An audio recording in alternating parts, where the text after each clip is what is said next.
From now on, Holy Father, not my will, but your will be done.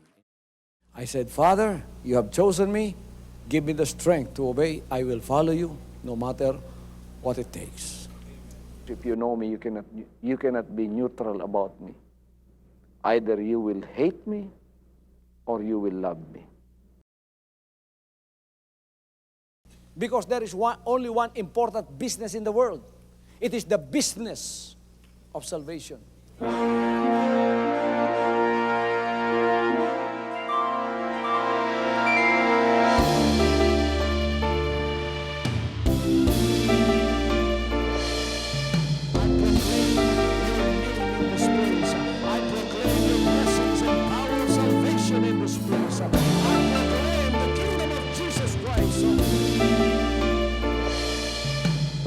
As I am concerned, and as far as the work of God is concerned, we have reached the end. Last September 13, 2003. When you find God, you find His love. Because God is love. Ganon ang pag-ibig ng Panginoon. Walang katapusan na yan ay bumabalik-balik sa atin. If you want to receive, you have to give. Receive it by faith and say, Lord, I will touch up. Because the game plan of God was to save us from sin through the power of love. He has completed His salvation, works in the Spirit. After April 13, the door is open for everyone to come. The salvation works of the Father is now completed in me. Salvation is here.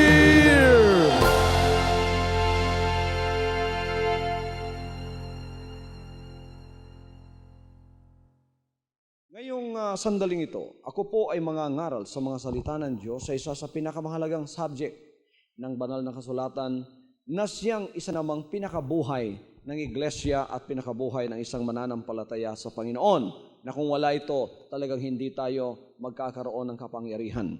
Yan ay walang iba kundi ang patungkol sa banal na Espiritu. I'll be preaching this afternoon or this moment about the Holy Spirit. Everybody says, I love the Holy Spirit. You know, the Holy Spirit was promised to believers. Titingnan natin kung anong sinabi ng banal na kasulatan. Dito, mga kapatid, kung meron kayong mga banal na aklat, sandali tayong tumayo. Pagkatapos, basahin natin ang mga salita ng Diyos.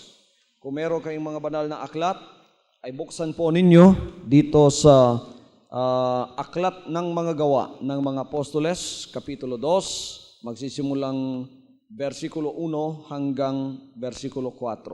At ito po ay ating babasahin, masinsinan, at susundin po natin at pagkatapos sundin ninyo sa mga Bibles ninyo at alam ko na ito ay magiging pagpapalang mensahe sa bawat isa. Mga Gawa, Acts chapter 2, verses 1 to 4. Babasahin po natin sa wikang sarili. At sinasabi dito, at nang dumating nga ang mga araw ng Pentecostes, silang lahat ay nangagkatipon sa isang dako at biglang dumating mula sa langit ang isang ugong na gaya ng isang humahagibis na hanging malakas at pinuno ang buong bahay na kanilang kinauupuan.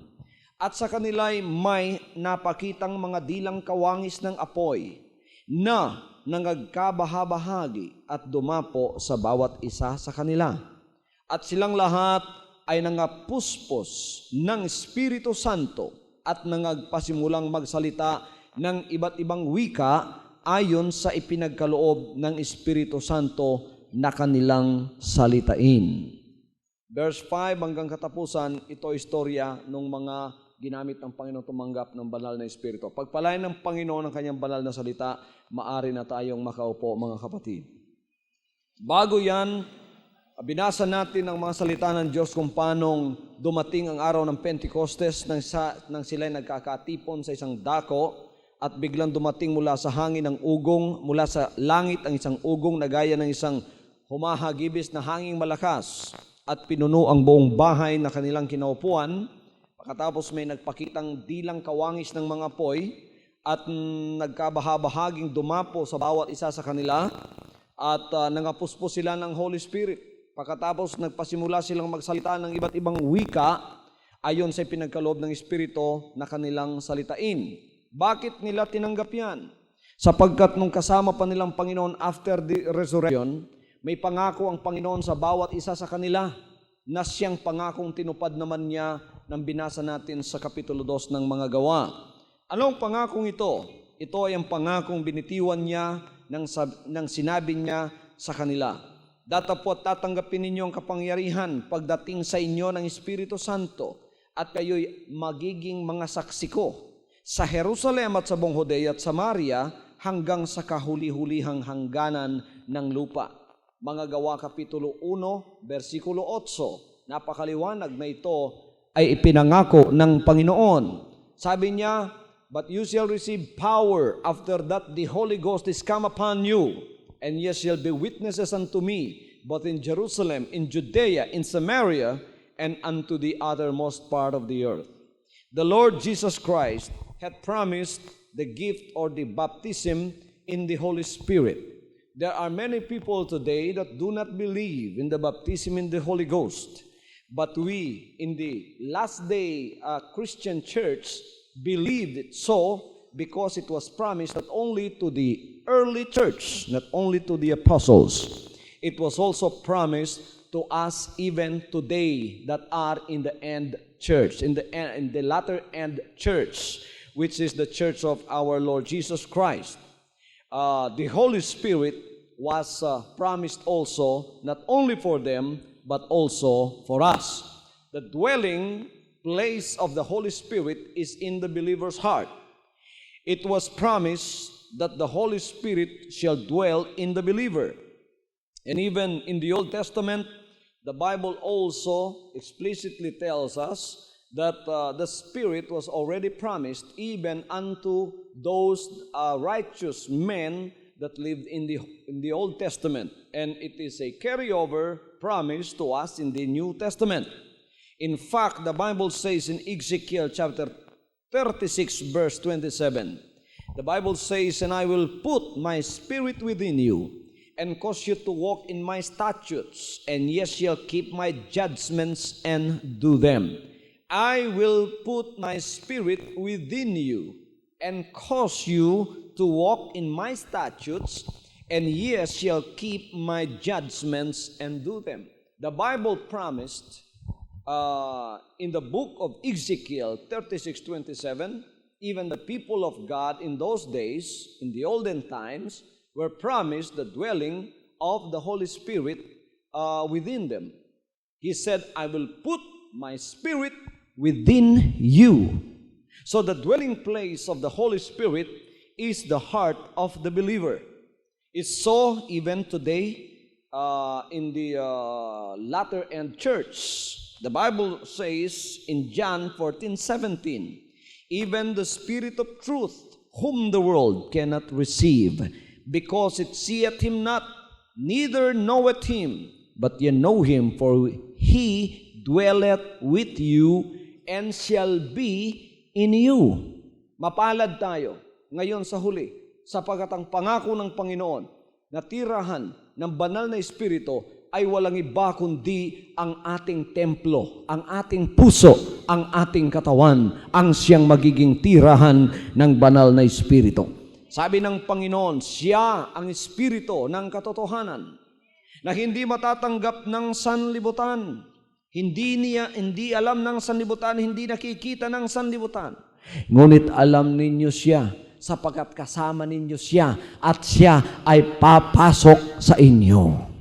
Hallelujah! Hallelujah! It's wonderful to live in the last days. It was promised by the Lord Jesus Christ that the Holy Spirit will dwell in us. The Creator, there is a song that said, "He is too great. He created the universe and everything that you see."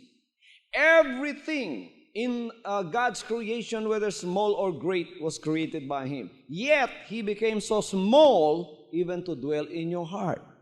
Papasalamat tayo. Hindi tayo kinokontrol ng Diyos via remote control. Tayo ay kasama ng Panginoon. when he said, "Know you not that your body is the temple of the Holy Ghost, and that the Holy Ghost of God dwelleth in you? You are not your own. You are bought with a price. Therefore glorify God in your body." 1 Corinthians chapter 6 verse 19. Sinabi yon, mga kapatid. At mahalaga. Talaga bang mahalagang dapat tanggapin natin ng Holy Spirit at tumira siya sa atin at maging residensya niya ang ating puso at buhay? Napakahalaga.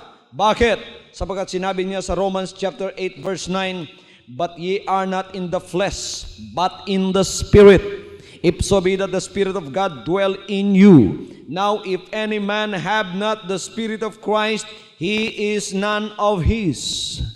If you don't have the Spirit of Christ, you can call on the name of Christ day in and day out. You can call on the name of Christ 24 hours a day.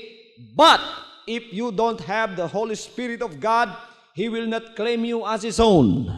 You are not His own without His Spirit dwelling in you. Kung wala yung Espiritu ng Panginoon sa iyo, hindi ka pag-aari ng Panginoon. Ibang may-ari sa iyo. Kung di nakatira ang Espiritu ng Panginoon sa iyo, sinong Espiritu ang nakatira dyan? Siyempre, ibang Espiritu. Amen? Sapagkat sa katawan ni Kristo, meron lamang iisang Espiritu. Anong pangalan ng kanyang Espiritu? Anong pangalan ng kanyang Espiritu? Banal na Espiritu. Holy Spirit. Banal na Espiritu. Bakit? Pag pumasok ang banal na Espiritu, banal yan, babanalin ka rin ng banal na Espiritu. Kaya yung lahat ng tumatanggap sa banal na Espiritu, nagbabago sa kanilang buhay. If you receive the Holy Spirit, you are considered an adopted child of the Lord. The sign that you have received the Holy Spirit and that your body is now the residence of the Holy Spirit is that God is going to bring a change in your life. Magkakaroon ng pagbabago sa buhay mo. Babanalin ka niya, aalisin niya, hindi niya kalooban, at ang kalooban niya ang ipagagawa sa iyo. 1 Corinthians 3:16, "Know ye not that you are the temple of God, and that the Spirit of God dwells in you." Kayo ang templo ng Diyos. Nakatira ang Espiritu ng Diyos sa loob ninyo. Huwag ninyong kalilimutan yan. Sino na rito tumanggap ng banal na Espiritu? Yung hindi pa tumanggap ng banal na Espiritu, hingin ninyo sa Panginoon bilang anak niya at bilang mga sinakop niya. May karapatan kayong hingin sa Kanya ang banal na Espiritu tulad ng isang anak na tunay na humihingi sa kanyang ama ng isang bagay.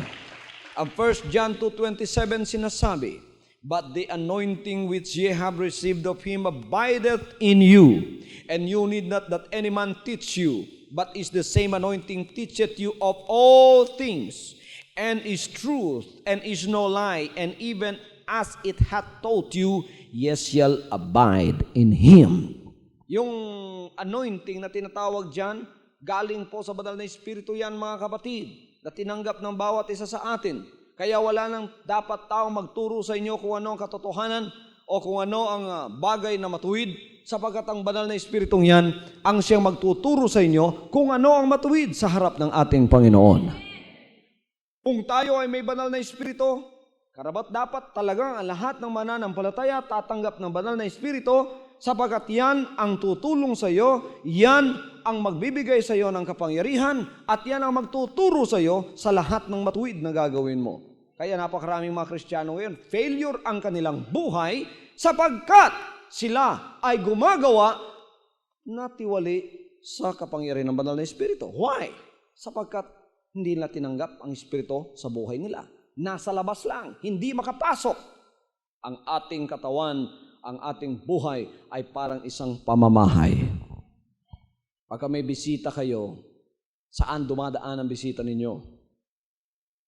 Sa pintuan, amen? Saan ninyo pinapapasok? Sala. Okay. Pagka matalik ninyong kaibigan, sala. Pinaupo ninyo, nakikita niyo yung sala ninyo. Ngunit kung talagang siya ay confidante ninyo, talagang matalik na kaibigan ninyo siya, kahit kwarto ninyo binubuksan ninyo at kahit kwarto ninyo pinapapasok ninyo, ang kaibigan ninyo. Amen. Kaibigan ba ninyo ang banal na Espiritu ng Panginoon? Pinapasok na ba ninyo sa bahay ninyo? O hanggang tugkaran lang ang Panginoon? Basig, hangtod lang sa tugkaran ng Ginoo. Hanggang sa may hagdanan lang ba ang Panginoon? Pinapasok na ba ninyo? Saan nyo pinaupo ang Panginoon ngayon? Sa sala ng bahay ninyo. Hanggang sala lang siya? Ginoo, hanggang kusina ka lang. Wala ka ng pakialam sa kwarto ko, Panginoon. Wala ka ng pakialam sa pinakaibuturan ng buhay ko. Hanggang sala ka lang. Diyan ka lang, Lord Jesus Christ. Huwag ka nang alis diyan. Holy Spirit, hanggang diyan ka lang sa sala. Huwag kang lalampas diyan. Maraming mga anak ng Diyos, ang banal na Espiritu, hanggang sala lamang. Hanggang sa panlabas lamang na nakikita. Ngunit kailangang papasukin natin sa kwarto ng ating puso ang banal na Espiritu. Can you truly say that the Holy Spirit is the Lord of Lords and the King of Kings in your life? Can you truly say that? Jesus be the Lord of all, the kingdoms of my heart. How do you sing that song? Jesus be the Lord of all. Jesus be the Lord of all. Jesus be the Lord of all, the kingdoms of my heart. Okay. Is the Lord and the King of Kings in the kingdoms of your heart? Napapasok na ba ninyo ang Panginoon sa kwarto ng puso ninyo? Nung pinapasok ninyo, siya bang hari at Panginoon dyan? Baka boy lang ninyo. Panginoon, halika sa loob ng kwarto ko. Pulutin mo ang lahat ng nagkakalat dyan. Hindi. Siyang magiging hari ng puso mo. Pagpasok niya sa kwarto ng bahay mo, yun ang pinakasikreto ng buhay mo. Pagpasok niya doon, sasabihin ng Panginoon, anak, hindi ko kalooban yan, alisin mo. Anak, hindi ko kalooban yan, alisin mo. Gagawin ba ninyo? Pakikialaman kayo ng Panginoon sa buhay ninyo. Gagawin ba ninyo? Kaya kung minsan mga kapatid, hindi masyadong popular ang Panginoon. Amen? Sapagkat ang Panginoon hanggang sa awit lang na siya ang Lord of King of Kings sa ating buhay.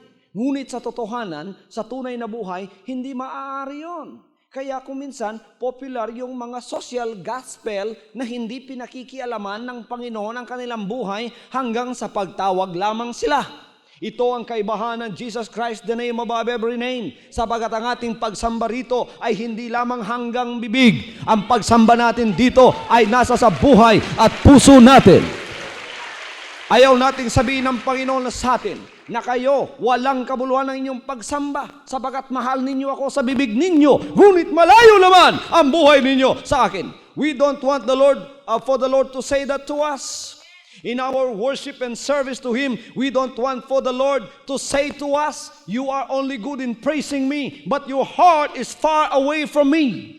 We don't want for the Lord to say that to us. I don't want the Lord to say that to me. I don't want the Lord to say that to you. In fact, when I worship God, I must worship Him in spirit and in truth. And of a truth, when I praise Him, I must praise Him from my heart. Hallelujah! So, He is the Lord of Lords and the King of Kings in my life. Pag sinabi ng Panginoon, anak, daming sigarilyo sa kwarto mo. Ayoko yan. Susundin mong Panginoon? O baka sabihin mo sa Kanyang, Panginoon, kwarto ko po ito. Wala kayong pakialam. Mind your own business, Lord. Will you say that to the Lord? Pagka siya pinapasok natin sa pamamagitan ng Kanyang Holy Spirit, gentle ang Panginoon. Ngunit sasabihan Kanya sa Kanyang kalooban. Kung sundin mo o hindi, nasa sayo. Ngunit ako, mga kapatid, pinangako ko, Panginoon, na Ikaw ay aking inanyayahan na pumasok sa aking buhay at puso. Susundin ko po kayo, Panginoon. Isusurrender ko ang aking buhay sa inyo. Sinusurrender natin ang ating buhay sa Kanya. At Siya ang may gawa ng lahat ng ito. Ang outpouring ng banal na Espiritu, ipinangako ng Panginoon. Hindi lamang sa iilan ang banal na Espiritu. The Holy Spirit is not only for the elite, it is not only for the selected few, but the Holy Spirit was promised to all flesh. The Bible says that He promised the outpouring of the Holy Spirit unto all flesh. Your young men and your young women shall prophesy, and your old men shall dream dreams in the time that I will pour out my Spirit upon all flesh. Joel 2:28, the Bible says, and I will pour out of my Spirit in those days. Sa aking mga liping babae, sa aking mga liping lalaki, ibubuhos ko ang aking banal na Espiritu. Binasa natin kanina, ang pangakong yun nagkaroon ng katuparan sa mga apostoles nang sila nagkatipon sa isang dako. Pagkatapos mga kapatid, humahagibis mula sa hangin ang isang malakas na hangin, humahagibis mula sa taas at pinuno ang buong bahay na kanilang kinaupuan, at sa kanila'y nagpakita ang mga dilang kawangis ng apoy, nagkabahabahagi, dumapo sa bawat isa, at nang dumapo na ito, mga kapatid, nangapuspos ng Espiritu Santo ang bawat isa, nagpasimulang magsalita ng iba't ibang wika ayon sa ipasalita sa kanila ng banal na Espiritu. Kaya sa Joel 2:28, and it shall come to pass afterward, the Bible says that I will pour out my Spirit upon all flesh, and your sons and your daughters shall prophesy, your old men shall dream dreams, and your young men shall see visions. There are skeptics, agnostics, and scoffers, and what have you in the last days that scoff about the promise of the Holy Spirit by saying this is only good for the apostles, it's not good for us. I dare to defy the critics of the Holy Spirit in the last days, because the Holy Spirit's power has never been extinguished. The Holy Spirit's power is real even in our day today. Ang kapangyarihan ng banal na Espiritu hindi nagbabago. Hanggang ngayon, yan ay makapangyarihan. Kung makapangyarihan yan noon, mas makapangyarihan sa ating mga pamumuhay sa panahong ito. Ipinangako ng Panginoon na kanyang ibubuhos yan. Sinabi niya nang siya nakita ng mga tao, nang siya ay nagpakita na sa kanyang earthly ministry. Sabi ni John, I indeed baptize you with water unto repentance, but he that cometh after me, whose shoes I am not worthy to bear, he shall baptize you with Holy Ghost and with fire. Sino yon? Ang ating Panginoong Kristo ayon sa Matthew chapter 3 verse 11. Nakita si John the Baptist na siyang tagagawa ng daan ng Panginoon, at pagkatapos sinabi niya, ako ay isa lamang na nangangaral sa kapatawaran ng kasalanan sa mga nagsisisi, ngunit may sumusunod sa akin, hindi ko man kayang bitbitin ang kanyang mga sapin, at siya ang magbabautismo sa inyo ng banal na Espiritu at ng apoy. Hallelujah! Powerful ang Kristiyanong pamumuhay. Powerful ang Kristiyanong buhay, sapagkat ito ay binuhusan, pinuspos ng banal na Espiritu. Pinuno tayo ng banal na Espiritu, bigay ng ating Panginoon. Kaya pagka dumalangin kayo, wala kayong kapangyarihan. I have no power to overcome temptation. I have no power to overcome trials. I have no power to do this and to do that. Well, you have the power now if you ask from God. And this is through the Holy Spirit. You will become a victorious Christian when you do that. Napakaraming mga Kristiyano, mga lampa. Napakaraming mga Kristiyano, hindi nagbabago ang buhay. Napakaraming Kristiyano, puro failure. Ang kanilang pagiging relihiyoso ay hanggang bibig lamang, ngunit walang kapangyarihan. Eto na ang pagkakataon ninyo, isang namimiss ninyo. There is one missing link in your life and you have forgotten about it because maybe the preacher that you have been hearing is not a true preacher, was not preaching about the power of the Holy Spirit. It's now time for you, when you have switched on to your TV and have heard this preaching on TV, and the Lord is speaking to you through this message, it's now high time for you to kneel down before the Lord and say, Lord, pour to me the promise of the Holy Spirit. Bibigay ba yan pagka hiningi ninyo? Pagka dumalagin kayo, ibibigay yan pagka hiningi ninyo. Sabi ng Luke 11:13, if ye then being evil know how to give good gifts unto your children, how much more shall your heavenly Father give the Holy Spirit to them that ask Him? Kung kayo mga masasamang ama, marunong kayong magbigay ng mabubuting mga kaloob sa mga anak ninyo, sino pa kaya siya, ang banal ninyong amang sa langit, mabuting ama, na magbibigay sa inyo ng banal na Espiritu sa bawat humihingi nito. Hingin ninyo ang banal na Spirit, wag lamang kayong palaging humihingi ng, Lord, bigas, Lord, pera, Lord, material na bagay. Lord, jeep. Lord, eto. Wag lang. Ang number one, hingin ninyo ang banal na Espiritu. Hallelujah. Hindi mabibili ng pera yan. Yan ay kapangyarihang mula sa Kanya at yan ay kaloob ng Panginoon. Pangako niya. Pagka iyong hiningi yan, ibibigay ng Panginoon sa iyo. Pagkatapos hintayin mo, matatanggap mo ang banal na Espiritu sa pamamagitan ng paghihintay. Luke 24:49. And behold, I send the promise of my Father upon you, but tarry ye in the city of Jerusalem until ye be endued with power from on high. Pagkatapos na hiningi mo, hintayin mo. Sabagat pangako yan, tatanggapin mo. Yan ay isang kaloob na pangako. Gift. Ang lahat ay magsabing gift. Ang lahat ay magsabing kaloob. Kapag kayo ay humingi sa Panginoon, huwag kayong magmakaawa. Sapagat yan ay isang kaloob. Huwag kayong magmakaawa. Gift. If I say to you, I have a gift for you, anyone that would come right now would receive a gift from me. I have a very nice gift hidden in my pocket. Anyone that would come right now will receive this gift from me. When you come over here, would you beg for that gift? You wouldn't beg for that gift because that is a gift. You haven't asked for it, but if you come, you will receive it. Sino ang lalapit dito? Bibigay ko itong kaloob ko sa kanya. Sino? Siyempre, pagdating mo rito, yun ang pangako ko sa iyo. Bibigay ko sa iyo. Kung ikaw'y dumating dito, ay kung ikaw'y pumunta rito, pagkatapos, yung gift naririto sa kamay ko, anong gagawin mo? Magmamakawa ka, Pastor, please, give me the gift. Don't beg for the gift. You just stretch out your arms and then receive it. Tanggapin mo mula sa Panginoon sapagkat yan ay kaloob.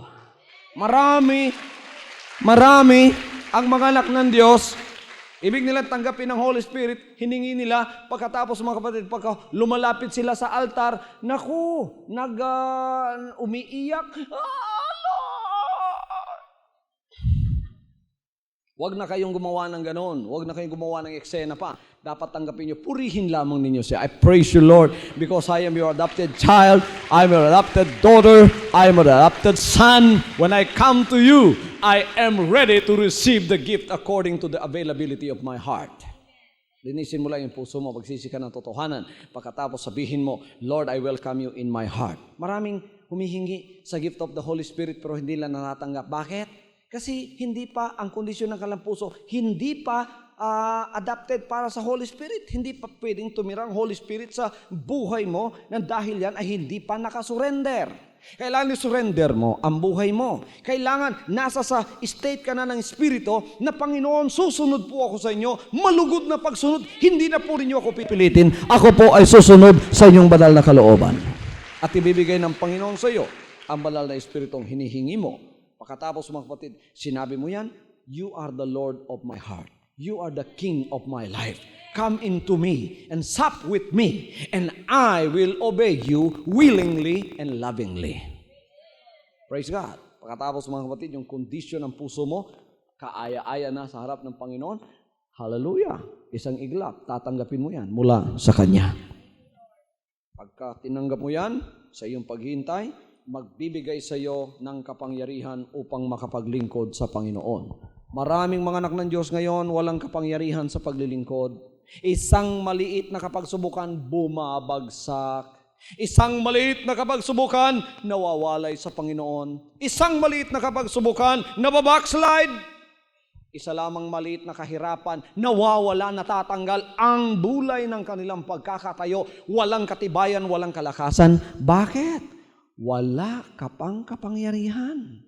Ang kapangyarihan ay hindi manggagaling sa pastor, ang kapangyarihan ay manggagaling sa banal na Espiritu. Dapat tanggapin ng bawat Kristiyano ang banal na Espiritu. The Lord was not mistaken when He had a conversation with Nicodemus, and then they talked one to another about the new birth. Nicodemus said, Lord, no man can do these miracles which thou doest except God be with him. Jesus Christ saw the need of his heart. And Jesus Christ said, Verily, verily, I say unto you, except a man be born again, he cannot see the kingdom of God. Nicodemus said, How can a man be born when he is old? Shall he enter the second time into his mother's womb and be born? Jesus Christ said unto him, You haven't understand the spiritual implication of what I am telling you. You are still very natural in your mind. Ito, in other words, ang sinasabi ng Panginoon. And then the Lord said, Verily, verily, I say unto you, except a man be born of water and of the Spirit, he cannot enter into the kingdom of God. This gives empowerment for service. Yung binasa natin kanina, but ye shall receive power after that the Holy Ghost is come upon you, and ye shall be my witnesses both in Judea and Jerusalem, in Samaria, and unto the uttermost parts of the earth. Pagka tinanggap mong banal na Espiritu, hindi ka na mahihiya sa pagsasabi ng testimony mo o pagpapahayag na ikaw isang Kristiyano. Sino rito sa inyo, mga televiewers, ay kinakahiya ninyo ang Panginoon? Pagka kayo lumalabas sa banal na panambahan, ay yung Biblia pinapasok ninyo sa isang karton o sa isang supot, ayaw ninyong malaman kayo ay isang Jesus Christ member o kaya member sa katawan ni Kristo.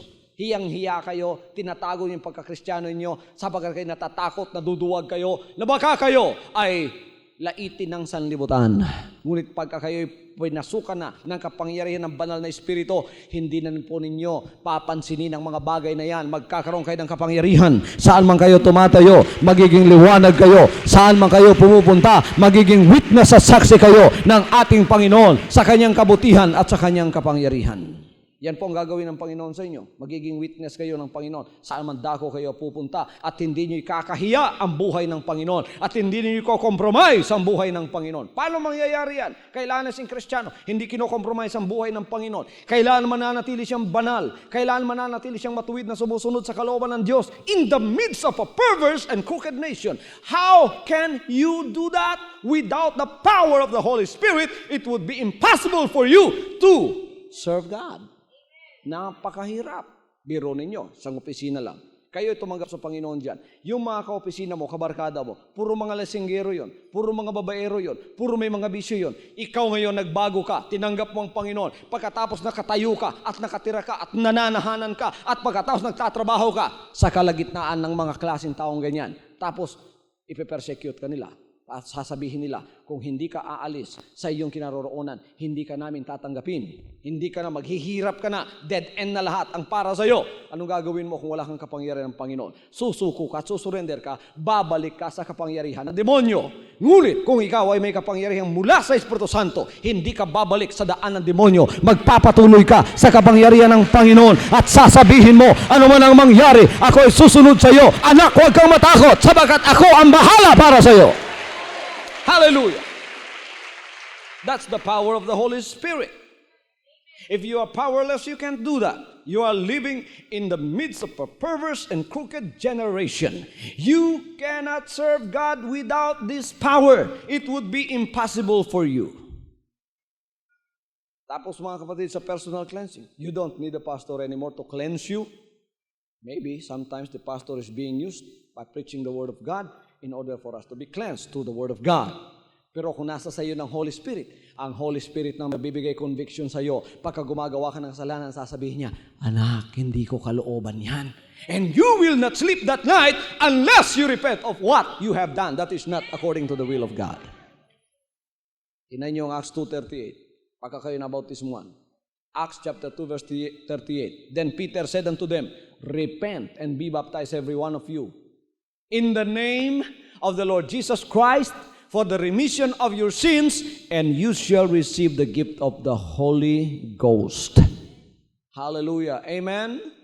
For this promise is unto you and to your children and to all those that are afar off, even as many as the Lord our God shall call. Repent and be baptized every one of you in the name of the Lord Jesus Christ for the remission of your sins, and you will receive the gift of the Holy Ghost. So sumusunod yung pagtatanggap ng Holy Spirit pagkatapos mo nagsisi. Kaya hindi ka tatanggap ng Holy Spirit kundi ka nagsisi at nagpabautismo sa pangalan ng ating Panginoong Kristo. Dapat talaga magsisi ka. Ano ang pagsisisi? Pinapangako mo, tatalikuran ko na ang kasalanan ngayon at haharapin na kita, Panginoon, at susundin ko po ang buhay mo at ako'y lalakad ng ayon sa iyong kalooban. Babautismuhan ka ng isang ministro sa tubig. Babautismuhan kayo sapagkat kayo nagsisi ng inyong kasalanan. Pagkatapos ninyo nagsisi, pagkatapos buksan ng inyong puso at sabihin, you are the Lord of my heart, you are the King of my heart, I will follow you, I will obey you lovingly. Lord, here is my heart. Fill it with your Holy Spirit. Tapos pupuspusin ka ng Inoon ng banal na Espiritu. Magkakaroon ka ng kapangyarihan sa iyong buhay. Hallelujah. I love the Holy Spirit. You love the Holy Spirit? I love the Holy Spirit because it is the Holy Spirit that guides me. It is the Holy Spirit that empowers me. It is the Holy Spirit that goes with me whenever I preach before you. Wherever I preach, whenever I preach. It is the Holy Spirit that empowers me in my preaching. I cannot do the work of the ministry without the power of the Holy Spirit guiding me and abiding in me. You cannot serve God without the power of the Holy Spirit. It's impossible for you to serve God without the power of the Holy Spirit. Tingnan ninyo, kahit sa Old Testament, yung mga taong ginagamit ng Diyos, binigyan muna sila ng gift of the Holy Spirit under the Old Testament law upang sila makagawa ng ayon sa kalooban ng Diyos. Yung 70 elders, nabalitaan na ba yung 70 elders sa Old Testament sa panahon ni Moses? Nang sila'y ginamit? And the Lord came down in a cloud and spake unto him and took of the Spirit that was upon him and gave it unto the 70 elders. And it came to pass that when the Spirit rested upon them, they prophesied and they did not cease. Numbers 11:25. Lahat ng workers kailangan puspos ng banal na Espiritu para wala ng problema sa ministry. Amen? Maraming problema sa ministry dahil napakaraming naggustong mag-worker, wala namang Holy Spirit. Tanggapin mo na yung Holy Spirit. Maraming mga churches ngayon, problematic ang mga members, may division sa simbahan. Bakit? Walang Holy Spirit na gumagayad sa kanila. Imposibleng tumayo ang Jesus Christ Ministries sa buong sanlibutan, sa buong Pilipinas, na mayroong isang matibay na pagkakaisang tulad ng ginagawa ng Panginoon ngayon, kung hindi sa guidance ng banal na Espiritu at sa kanyang pamamaraan tayong lahat ay sumusunod. Hallelujah. It would be impossible for us to govern so many people in the name of the Lord without Him. We are not dictators here. It is the Holy Spirit that guides us. At siya ang ating sinusunod sa ating mga pamumuhay. Pagka nadadry na yung buhay mo, ang pagiging Kristiyano mo ay parang boring na. At pagkatapos wala ng buhay, it's time for you to kneel down and say, Lord, make life out of me. I would like to receive a fresh baptism of your Holy Spirit. The Bible says when you receive that Holy Spirit, it is like rivers of flowing waters that is gushing out in your belly. Parang tubig na buhay na umaagos sa kaibuturan ng iyong buhay. Nagkakaroon ka ng buhay, nagkakaroon ka ng excitement, nagkakaroon ka ng kapangyarihan. Tingnan ninyong sasakyan na wala ng gasolina. Tingnan yung metros. Full, anak ko, matulin pa sa alas 4 ang sasakyan yan, lalong-lalo na kung kondisyon. Amen? O tingnan ninyo, pagka nawawala ng gasolina niyan, pumupunta na sa empty. Ano mga kapatid? Nakita na ba ninyo ang mga sasakyang nauubusan ng gasolina? Meron akong isang alam na driver, ang gasolina niya, tamang-tama lang. Bawat lakad, tamang-tama lang. Pag uwi niyan mga kapatid, 1 kilometro, 2 kilometro, bago pumunta sa destinasyon, nauubusan na ng gasolina. Nakikita ko ang sasakyan, anong ginagawa? Chug, chug, chug, chug, chug, chug. Tulak! Kailangan mo na naman ng ayuda. Tulak! Bakit? Wala ka ng gasolina. Pero yung anak ng Diyos na may gasolina, hindi kailangan ng tulak. Makapangyarihan ang buhay niya. Kahit maraming sakay, matulin pa. Sa alas 4 ang biyahe niya. Hallelujah! Kaya, pagka ang buhay mo, hindi ka nabibless pagka hindi maraming bumibisita sa iyo. Kailangan isang kongregasyon ang bumibisita sa akin upang ako'y mabless. Hindi ako nabibless kung walang bumibisita sa akin. Naku, mababackslide ako pagka hindi ako binisita ng pastor. Isang kongregasyon na Jesus Christ kailangan bumisita sa akin. Bakit? Naku, ang sasakyan mo kailangan ng isang kongregasyong tulak. Wala kang gasolina. Ang kailangan mo gasolina, yan ay ang banal na Espiritu sa buhay mo. Tanggapin mo kapatid, kahit ikaw ay nasa harap ng iyong tiwi, kung ikaw ay may pananampalataya, maaari mong tanggapin ang banal na Espiritu sa buhay mo. Hallelujah. Everybody say amen. Mga relihiyon ninyo, nagtuturo ba ng Holy Spirit? Maraming mga relihiyon ngayon, patay. Dead, cold, boring churches. Bakit? Wala ng Holy Spirit, umalis na. Kailangan ang pangalan ng mga karatula dyan, hindi na yung pangalan nakikita nyo ngayon. Lagyan na ninyo ng ikhabod. Ang ibig sabihin, umalis na ang kapangyarihan ng Holy Spirit. Hindi po kailangan mangyari sa buhay natin yan. Kailangan magpatuloy tayo na gumawa sa kalooban ng Diyos at puspos ng banal na Espiritu. Hallelujah. Si Othniel sa banal na kasulatan, the Spirit of the Lord came upon him. Gideon sa Judges 6:34, the Spirit of the Lord came upon Gideon, and then he blew a trumpet and did the work of the Lord. And then in Judges 14:6, si Samson, kinakasihan ng banal na Espiritu. Pagka pinasukan siya ng banal na Espiritu ng Diyos, malakas pa siya sa higante. Biro ninyo, napapasa niya kahit ang isang buong gate na bakal ng syudad. Napakalakas na talagang tao sapagkat kinakasihan ng Holy Spirit. Si Saul, nung siya'y hari, 1 Samuel chapter 10 verse 10, nagprophesy siya because of the Spirit of God. Si David, sa 1 Samuel 16:13, then Samuel took the horn of oil and anointed him in the midst of his brethren, and the Spirit of the Lord came unto David. Spirit of the Lord yan. Espiritu ng Diyos pumupunta sa iyo. Mafe-feel ba ninyo yung Holy Spirit pumupunta sa inyo? Sino rito ang pinasukan ng masamang espiritu? Marami dito dinadala, pinapasukan ng masamang espiritu. Ang lakas nila, mga kapatid. Wala sila sa kanilang sarili. Ang lakas nila. Hindi mapigilan. Kaya yung mga espiritu, pwedeng pumasok sa tao. Ganon din naman sa Holy Spirit. Meron ako nakita ko minsan sa TV. Anong nangyayari dyan? Kinasihan ng espiritu ng santo ninyo.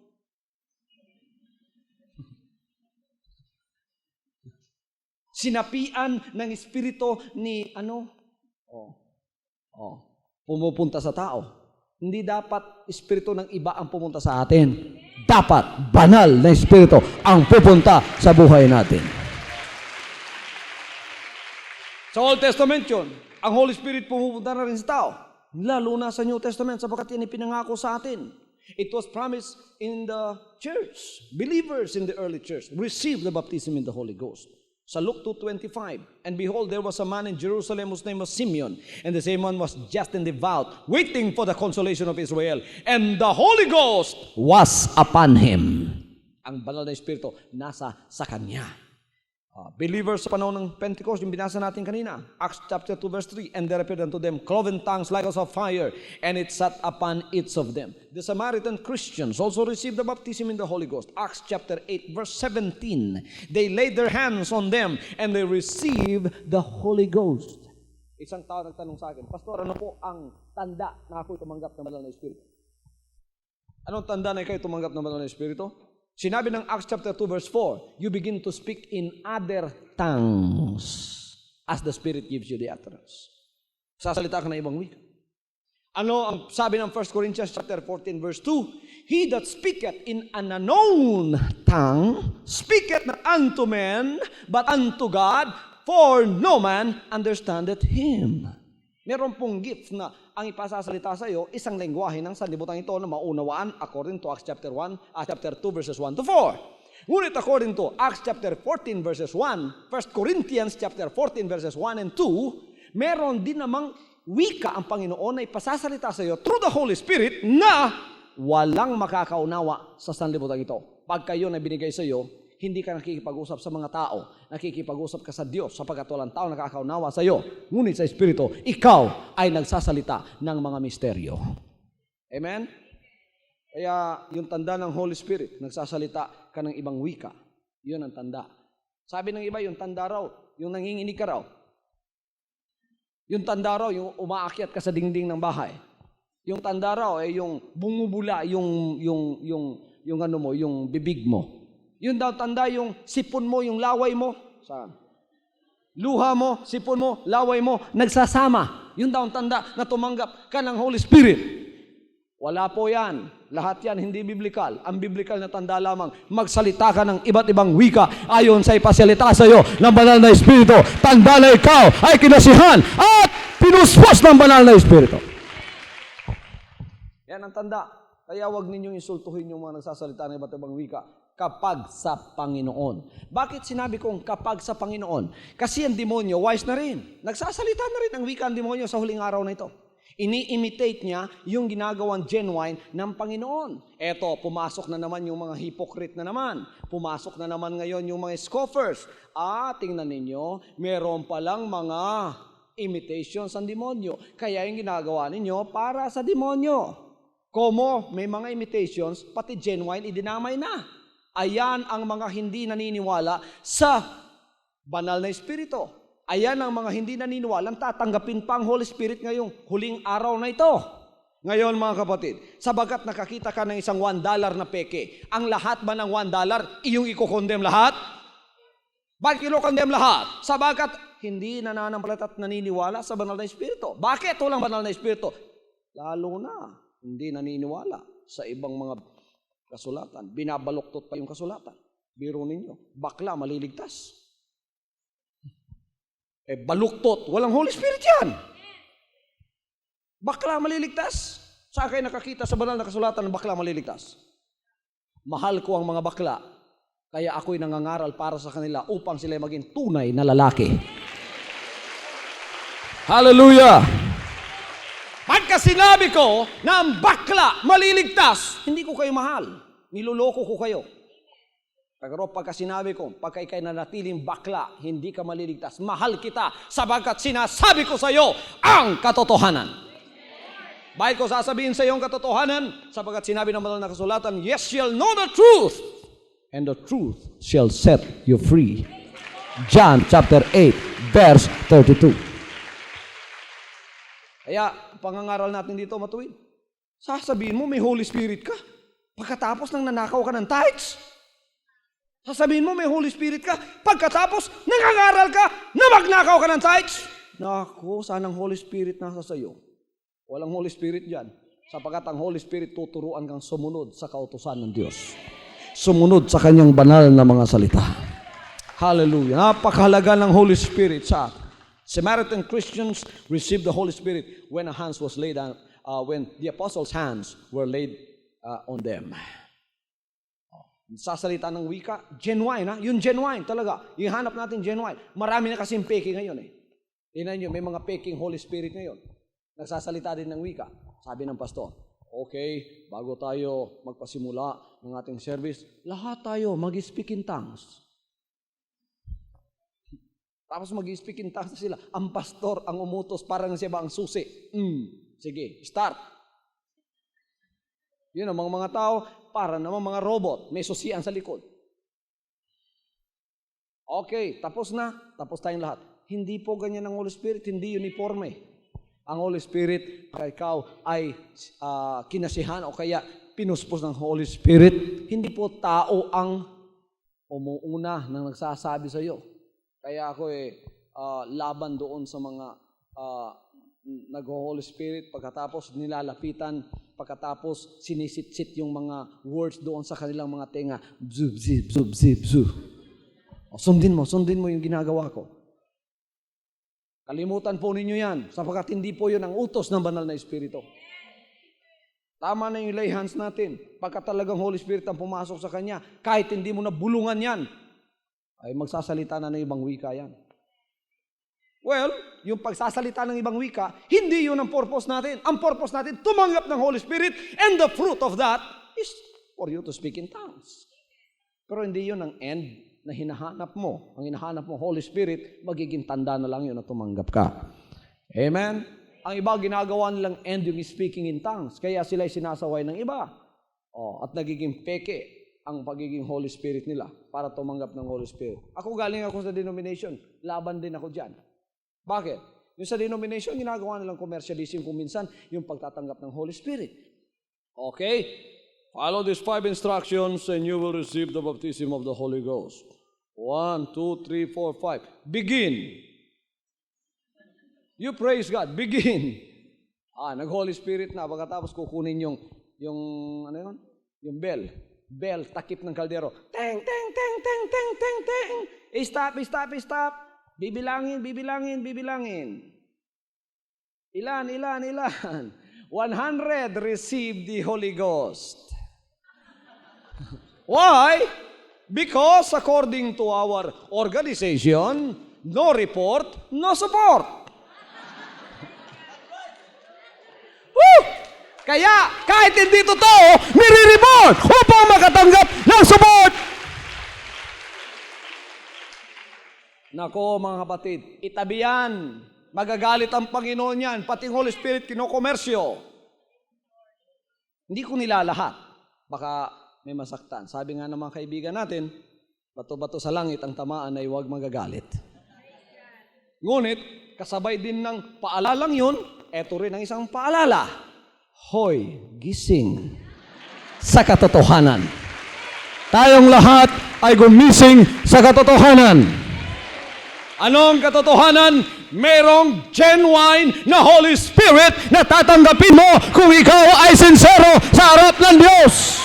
Kahit na doon sa loob ng kwarto mo, maaari kang dumalangin at sabihin mo, gusto kong tanggapin ang banal na Espiritu.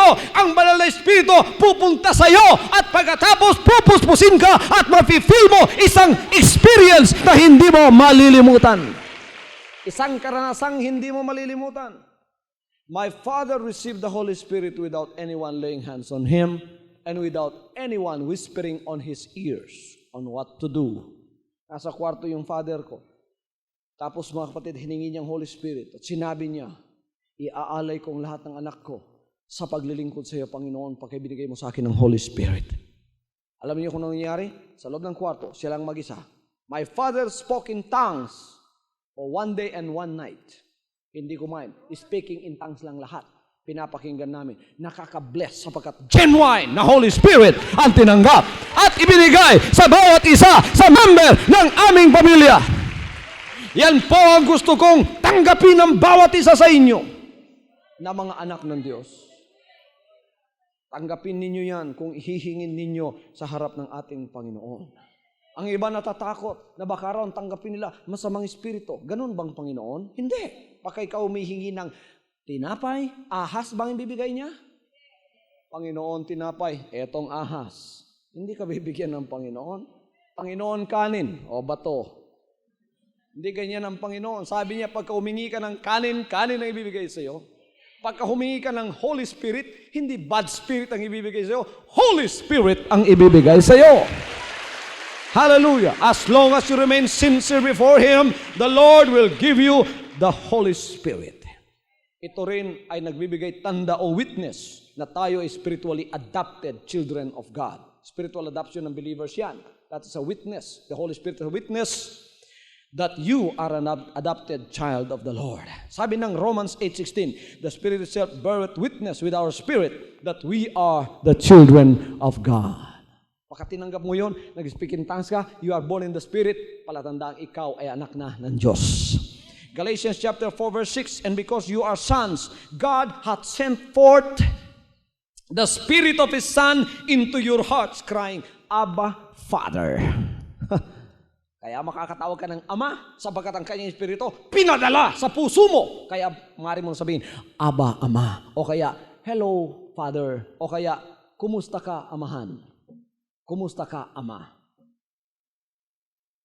Sino nanalangin sa inyo umaga? Anong sinasabi niyo sa umaga? Pagka may ama kayo sa bahay, nagkasalubong kayo sa umaga, anong sinasabi mo? May buntag tay. Ngayon kayo pinanganak na muli, meron kayong bagong ama, ama sa Espiritu, na kahit saan naroroon siya, pagising niyo sa umaga, anong sinasabi niyo? Good morning, Father. Amen? O, pinadala ng Holy Spirit sa atin, siya nagtuturo sa atin kung anong gagawin natin. Pagkatapos sinabi mong good morning, Father, pwede ka nang umawit. Pagising sa umaga, kay ganda, kay ganda. Woo! Bigyan natin isang malakas na clap offering ang ating buhay na Diyos. Hallelujah! Hallelujah! Sinabi ng Panginoon sa kanyang banal na kasulatan sa 1 John 3:24, and he that keepeth his commandments dwelleth in him, and he in him. And hereby we know that he abideth in us by the Spirit which He hath given us. Alam nating tayo'y nananatili sa Kanya sa pamamagitan ng Espiritu Santong nakatira sa atin, na ibinigay niya sa atin. 1 John 4:13, hereby we know that we dwell in Him and He in us, because He hath given us of His Spirit. 1 John 5:6, and this is He that came by water and blood, even Jesus Christ, not by water only, but by water and blood. And it is the Spirit that beareth witness, because the Spirit is truth. At ang Holy Spirit ang siyang ating teacher. Lahat ay magsabing, ang Holy Spirit ang ating tagapagturo. Okay. Nehemiah chapter 9 verse 20. Thou gavest also thy good spirit to instruct them, and withheldest not thy manna from their mouth, and gavest them water for their thirst. Luke chapter 12 verse 12. For the Holy Ghost shall teach you in the same hour what ye ought to say. John 14:26. But the Comforter, which is the Holy Ghost, whom the Father will send in my name, He shall teach you all things, and bring all things to your remembrance whatsoever I have said unto you. Ang Holy Spirit ang magtuturo sa atin lahat ng bagay. 1 Corinthians 2:13, which thing also we speak not in the words which man's wisdom teacheth, but which the Holy Ghost teacheth, comparing spiritual things with spiritual. 1 John chapter 2 verse 27, but the anointing which ye have received of Him abideth in you, and ye need not that any man teach you, but as the same anointing teacheth you of all things, and is truth, and is no lie, even as it hath taught you, ye shall abide in Him. Nagtuturo ang banal na Espiritu kung anong gagawin natin. Nagpapahayag siya. Tinuturuan tayo sa lahat ng dapat gawin natin. Kaya siya ay teacher sa bawat araw. Kailangan ang bawat isa magkaroon ng banal na Espiritu sa kanyang buhay, upang tayo ay maturuan araw-araw kung anong dapat natin gawin. When we make a decision, we pray to the Holy Spirit. Lord, teach me on what decision to make.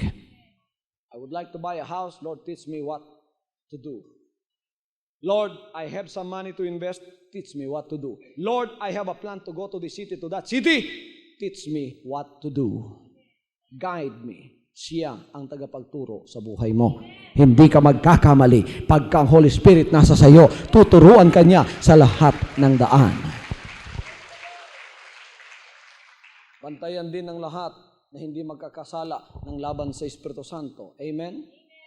Kayong mga mapag-upasala at kayong mga manlalait, sapagkat nilalait ninyo yung Holy Spirit, nakakita kayo ng fake na Holy Spirit, pati na yung genuine nilalait ninyo, pati na yung genuine ay pinapersecute ninyo at pinagsasalitaan ninyo ng masama. Como nakakita kayo ng mga nanginginig sapagkat tumanggap ng Holy Spirit, yung pala pinasukan ng masamang espiritu, pati na yung genuine nilalait ninyo na dahil dyan sinasabi ninyo, yan ba tumanggap ng Holy Spirit? Naku, mayroong masamang mangyayari sapagkat may mga pangako ang Panginoon na hindi dapat magkasala ng laban sa Espiritu Santo, lalo na yung genuine. Amen? Isaiah chapter 63 verse 10, but they rebelled and vexed His Holy Spirit. Therefore He was turned to be their enemy, and He fought against them. Mga Israelites, instead ng Holy Spirit maging katulong nila, naging kalaban sapagkat sinuway nila. Kaya naging kalaban nila ang banal na Espiritu. Matthew 12:31, wherefore I say unto you, all manner of sin and blasphemy shall be forgiven unto men, but the blasphemy against the Holy Ghost shall not be forgiven unto men. Lahat ng kasalanan mapapatawad, ngunit ang kasalanang laban sa banal na Espiritu, hindi mapapatawad. Yan ang tinatawag na unpardonable sin. Yan ang tinatawag na unforgivable sin. Na yung ibang hindi nananampalataya ng tanggapin ng Holy Spirit sa huling araw na ito ay nagkaroon na ng kasalanan. Kaya ginawa ng bakla ang iba. At hindi na pinatawad sa kanilang mga kasalanan. Sapagkat kasalanan sa Holy Spirit ang ginagawa nila. Huwag po nating laitin ng banal na Espiritu. Huwag po nating ipagkaila ang banal na Espiritu. Amen? Mark 3:29, but he that shall blaspheme against the Holy Ghost hath never forgiveness, but is in danger of eternal damnation. Ayon sa Mark 3:29. Acts chapter 5 verse 3, but Peter said, Ananias, why hath Satan filled thine heart to lie to the Holy Ghost and keep back part of the price of the land? Mga kasalanan sa Holy Spirit ito. Ephesians chapter 4 verse 30, and grieve not the Holy Spirit of God, whereby ye are sealed unto the day of redemption. 1 Thessalonians chapter 5 verse 19, quench not the Spirit. Kailangan ng Holy Spirit may operation sa ating mga pamumuhay. Ngunit ay genuine na operation. Huwag po yung peke. Huwag po yung hindi kalooban ng Diyos. Napakarami ganyan ngayon eh. Akala nila ganun ka-easy ang Holy Spirit sa buhay nila. Tatanggapin pagkatapos mga kapatid, kukuha lang ng tubig, mag-i-speak in tongues pa. Oh. Hindi makapagsuklay, nag-i-speak in tongues. Huwag po ninyong gawing ganyan ang Holy Spirit sa buhay ninyo, sapagkat pag-aabuso sa Holy Spirit yan. Do not abuse the gifts of the Holy Spirit. You must have to respect and to love the Holy Spirit that God has given to minister to us in the last days. Hallelujah! Huwag natin gawin na nakaka-grieve sa Holy Spirit. Ano nakaka-grieve sa banal na Espiritu? Ang kasalanan nakaka-grieve sa banal na Espiritu. Ang paglakad ng hindi matuwid, ng hindi ayon sa kanyang kalooban, nakaka-grieve sa Holy Spirit. Kaya kailangan tayo gumawa ng ayon sa kanyang kalooban. Nagwi-withdraw din ang Holy Spirit pagka hindi tayo sumusunod sa kanyang ginagawa, sa kanyang pinagagawa. Ayon sa Genesis chapter 6 verse 3, the Bible says, "My spirit shall not always strive with man." Wawarningan ka ng Holy Spirit maraming beses. Pagka hindi mo sinunod, aalis na siya, magwi-withdraw na siya sa iyo, at hindi na niya wawarningan pa. Sino rito ang tunay na mga anak ng Diyos? Taas ang kamay. Pagka kayo may ginagawa hindi kalooban ng Diyos, sinasaway kayo ng Holy Spirit, di ba? Binibigyan kayo ng warning, di ba? Pakinggan ninyo yung warning ng Panginoon. Pagka hindi nyo pinakinggan yan, sa susunod, wala ng warning ibibigay sa inyo. Iniiwan na kayo ng Holy Spirit. Nakakatakot na ang pangyayaring ganyan. For Samuel 16:14, but the Spirit of the Lord departed from Saul, and an evil spirit from the Lord troubled him. Ano, tingnan ninyo, pagka inalis ang Holy Spirit, evil spirit ang papasok. Pagkatapos magkakaroon ng kaguluhan ang buhay natin. Psalms 51:11, cast me not away from thy presence, and take not the Holy Spirit from me. Ito bang mga pangyayaring ito, mga kapatid, dapat mangyari sa Kristiyano? Hindi. Kaya tayo ay tinuturuan upang maging masunurin sa kanyang mga banal na kautusan at banal na kalooban. At dito sa Jesus Christ Ministries, tuwiran ang pangangaral dito. Hindi tayo pinipikpik lamang sa balikat. Pagkatapos, mga kapatid, nililin lang. At pagkatapos, ginigimik. Kaya ako hindi nagbibigay ng pera doon sa mga sumusulat sa akin at di sinasabing, ang tatawag sa akin, bibigyan ko ng pera. Wala pong ganun dito. Ang tunay dito, ang siyang nananatili. Tunay ba kayo sa harap ng Diyos? Pagkatunay kayo ay pagpapalain ng Panginoon. Hallelujah. Yung lahat ng mga televiewers natin, mahal nila ang Panginoon at mahal nila ang programang ito.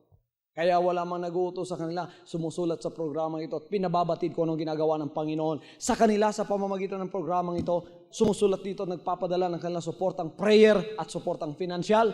Pagpalain kayo ng Panginoon, tunay ang ginagawa ninyo para sa Kanya, ang Diyos at ang Kanyang banal na Espiritu mananatili sa inyong buhay. Pwede ba tayong bautisman ng Holy Spirit ngayon? Amen. Jesus Christ was baptized with the Holy Spirit even.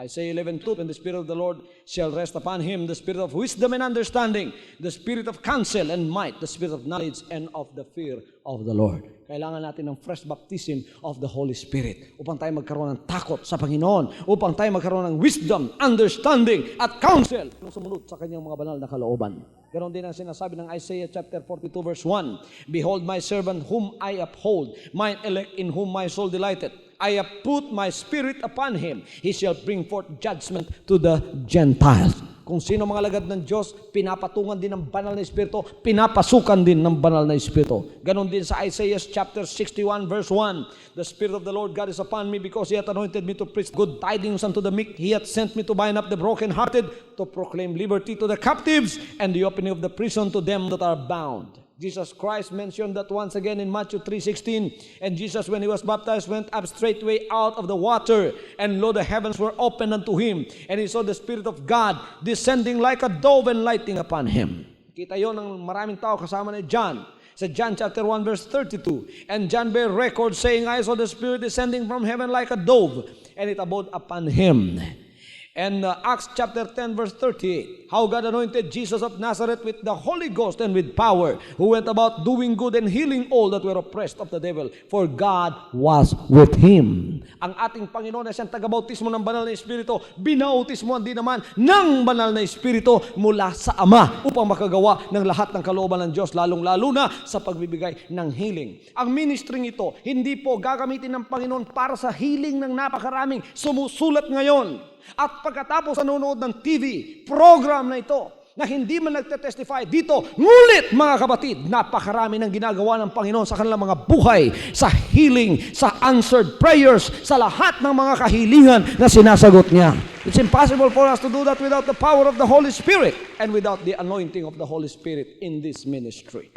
Mahirap pong gawin yon. Hindi po natin magagawa yon. Sino nagbibigay ng revelation?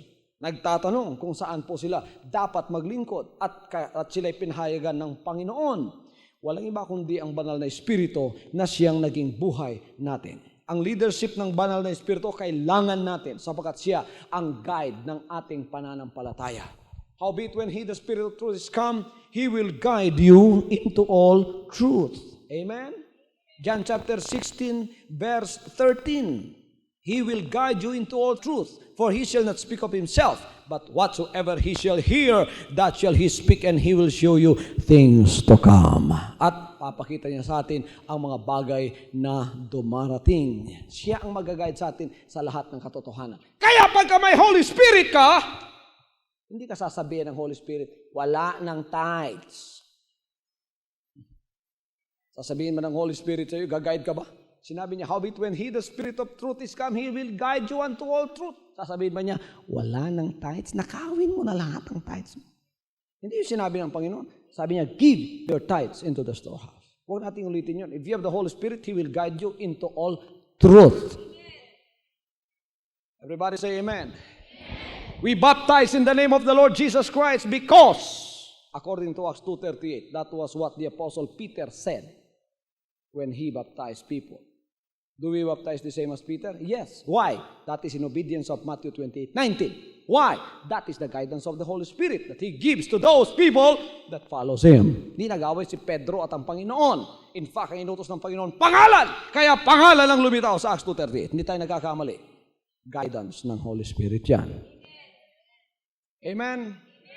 He will guide you into all truth. Anong katotohanan? Ang bakla ba'y maliligtas kung mananatili siyang bakla? Makakakita ba kayo ng bakla sa langit? Kasi sinabi ng 1 Corinthians 6:9, ang mga mapakyapid sa lalaki kapwa sa lalaki, hindi papasok sa kaharian ng Diyos. Mahal ko ang mga bakla, kaya ako'y nangangaral ng matuwid para sa mga bakla. Mga bakla ngayon, alam ninyong katotohanan ng pangangaral na ito, hindi upang kayo masaktan. On the other hand, nasasaktan kayo sapagkat hindi pa matuwid ang Espiritong nasa sa inyo. Ngunit pagka kayo sumunod sa kalooban ng Diyos, makikita ninyo na ang pangangaral na ito ay pag-ibig ng Panginoon para sa inyo. Hallelujah. Kaya tayo nangangaral ng tuwiran.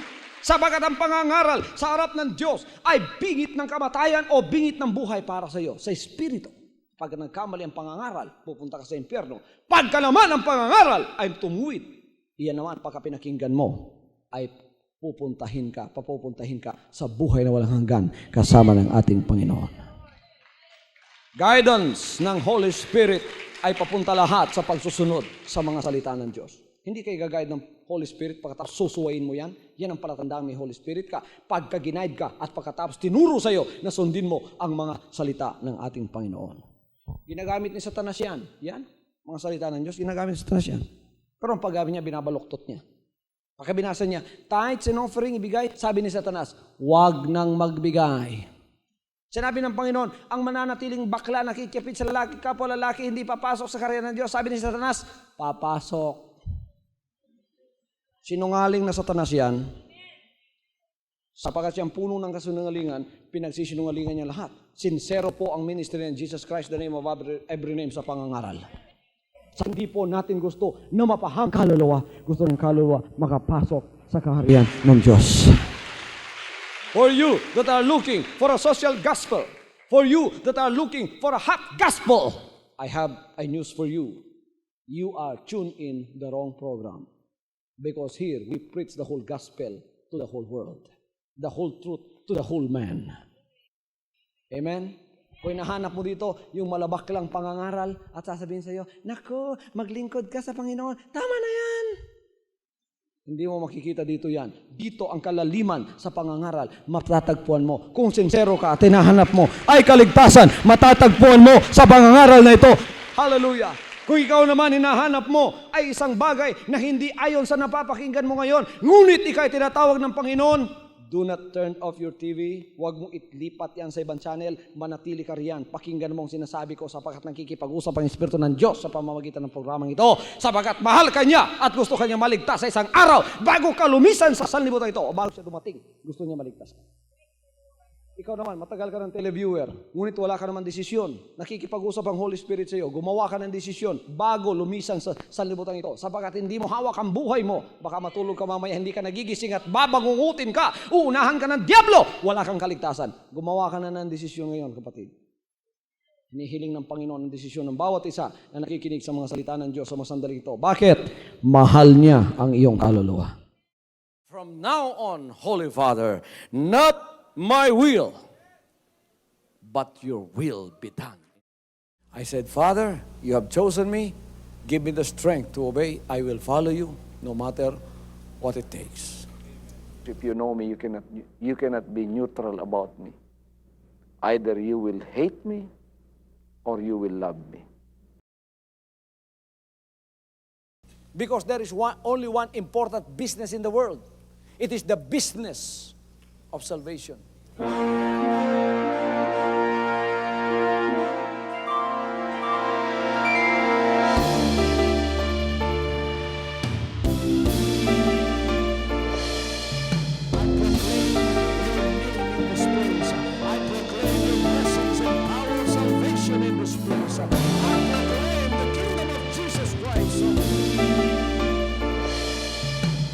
As far as I am concerned, and as far as the work of God is concerned, we have reached the end.